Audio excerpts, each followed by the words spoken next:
Tonight, the Orbit News Organization brings you a special report like you've never seen before. Hear how 3 men risked it all to bring back a fallen officer and friend. Learn the shocking truth behind how they managed to pull it off, and see where they are now with a glimpse of life after the afterlife in an Oh No Network exclusive story, Policing Fate.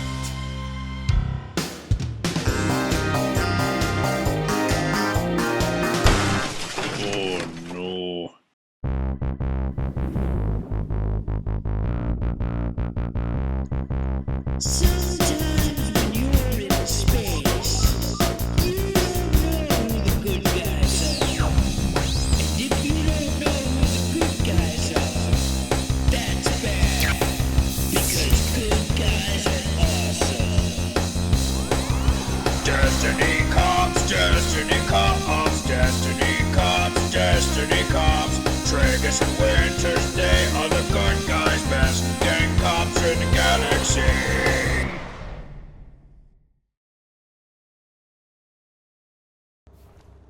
So there we were, my partner and I, standing next to an interdimensional portal, investigating an energy disturbance in the aftermath of the death of my first partner, when suddenly there was a giant flash of energy, and out popped the extraterrestrial former villain turned ally that we thought had died a year prior, offering to help us save our dead friend.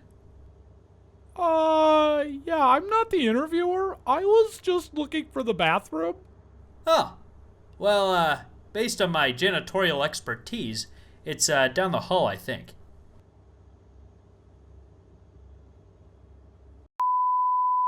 So, Winters, you aren't dead.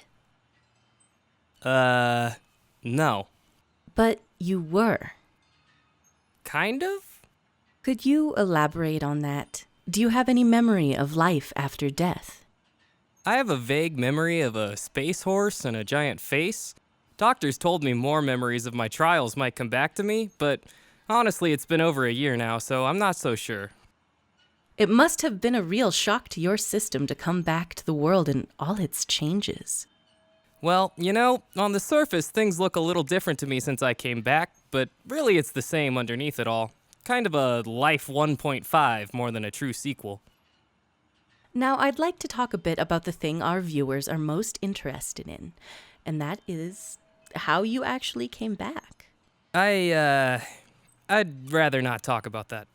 I understand this must be difficult for you, but if you could please just try to tell us anything you can. Is there something in particular you don't want to discuss? Honestly, I just didn't have a lot to do with it. Tinsel and Tragus would be better to ask about it. And me! I was there Now, Tinsel, you're an interesting character. If I'm not mistaken, you've had some near-death experiences yourself. That is correct. Could you speak to how those near-death experiences, as well as the loss of your own homeworld, influenced you to want to help Officer Winters? Well, after the loss of my homeworld, I was a lost soul for many years.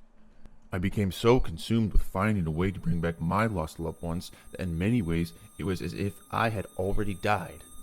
I allowed myself to be corrupted, and I couldn't risk allowing someone else to fall into that same state. I don't want to cut you off, but I think we're getting some feedback on our recording equipment. Could you turn your voice changer off? I don't use a voice changer. Really? That's your natural voice? Yes. All right. Well, maybe you could shed some light on how exactly you and Officer Tragus were able to defy death and bring back Officer Winters. Oh yes, of course.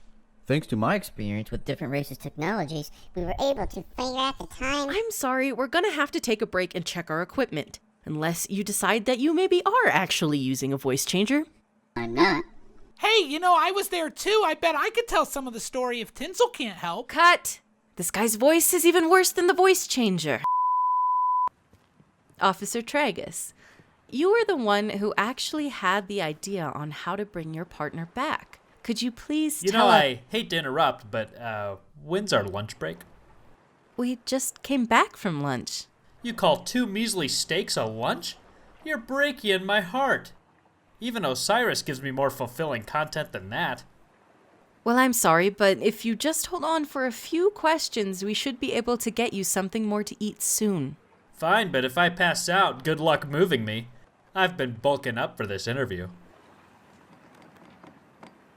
It shows.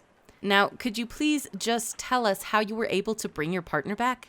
Oh, well, you see, it all started about the time I was feeling sorry about the Red Legion. Are you doing a character right now? Pretty great, huh? Craig the Canadian Cabal. I figured with all these cameras I'd try out a few of my improv characters, spice up the show a bit. And I mean, if you don't like Craig, I can try some other ones. I've got dozens. Savathun's less successful follow-up album, Tannick's the Scaredy Cat, Sweeperbot, but with a mop instead, world-renowned chef Amanda Hollandaise. Shax at the library, Riven at a voice acting audition against her rival Bliven of 1001 Voices. For that one, I need my scene partner. Did someone say something about a scene partner, eh? Not yet, rookie! Gentlemen, can we please just stay focused? Wait, where did your partner go?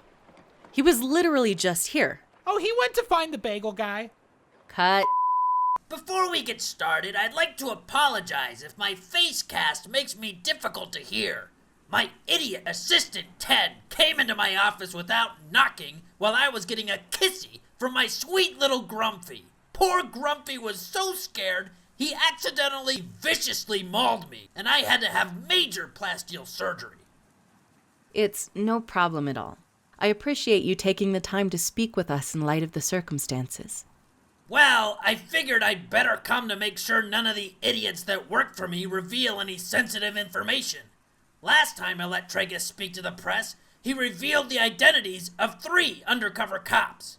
We still haven't found Officer Kilroy. Wow, that's very serious. You know, if I could speak candidly for a moment, I've noticed that Officer Tragus and Winters are, well, a bit unorthodox. I'm curious as to why you saw it fit to reinstate them after Winters was brought back. You weren't worried about them perhaps being a volatile pairing? Well, I know they seem completely incompetent. And, well, they mostly are. But deep down, I always know who the good guys are. And my gut tells me they have more to offer still.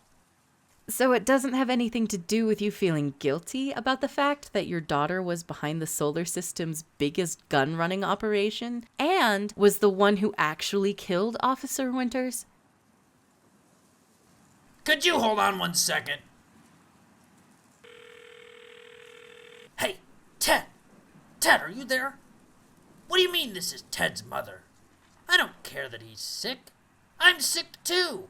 Sick of excuses. So put your worthless son on the phone. Ted, this lady is asking me about Millie. I specifically told you to tell them to not ask me about Millie. What do you mean you thought I said not to ask about anything silly? I love silly things. I'm all about having a good time. You just never quit, do you, Ted? You screwed up my appointment to take out my gallbladder. You wake me up when we're traveling. Now half of what I hear on the streets is how incompetent you are. You call me back after I hang up this phone, and you pretend to be a medical emergency to get me out of this, Ted. I'm really sorry about that. Where were we? You know I could hear all that. Oh, I'm so sorry. That's my face doctor. I have a medical emergency and need to leave. Goodbye! Great. Now who do I talk to? Okay, I am going to be honest. I've been talking with your team, and their level of incompetence has me seriously doubting that any of them can brush their teeth without getting toothpaste in their helmets, let alone bring someone back from the dead. So unless you can give me some real information, I'm going to have to cancel this whole interview. Okay, fine. I didn't want to get into specifics, but I guess Tinsel knew some way to combine Vex technology with Felice's old ether portal. He had used Vex parts to save himself when the portal exploded a couple years ago, so by tapping into those parts, they were able to travel back to the day that I died with it. Oh, fascinating. And then what? Well, I guess they used my ghost signal to transmat me out right before the rocket hit, and replaced me with, With what? a wax sculpture that Tragus made of me, okay? A wax sculpture? Why would he have that available? I don't know, and I really don't want to know, but you couldn't leave it alone. I've told you 1,000,000 times. I had it for practicing.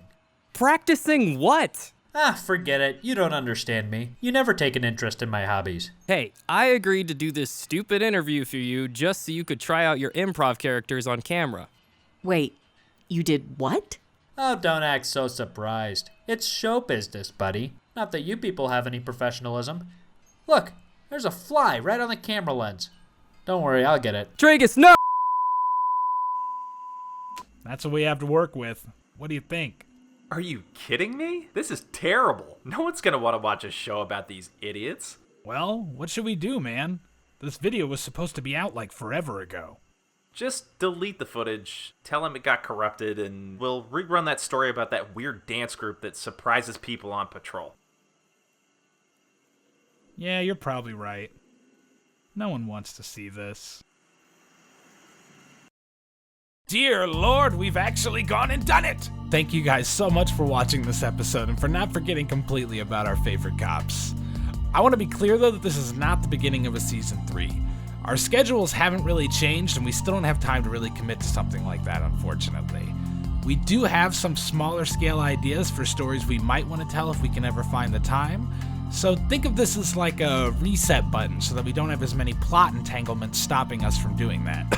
Dead Winters, what a terrible way to end a season.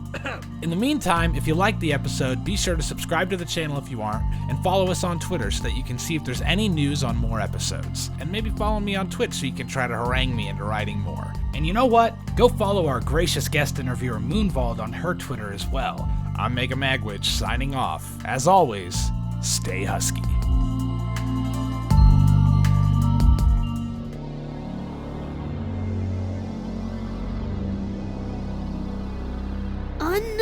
Unbelievable.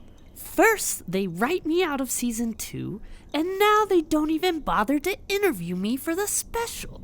Doesn't anyone care that it was my portal that saved the day?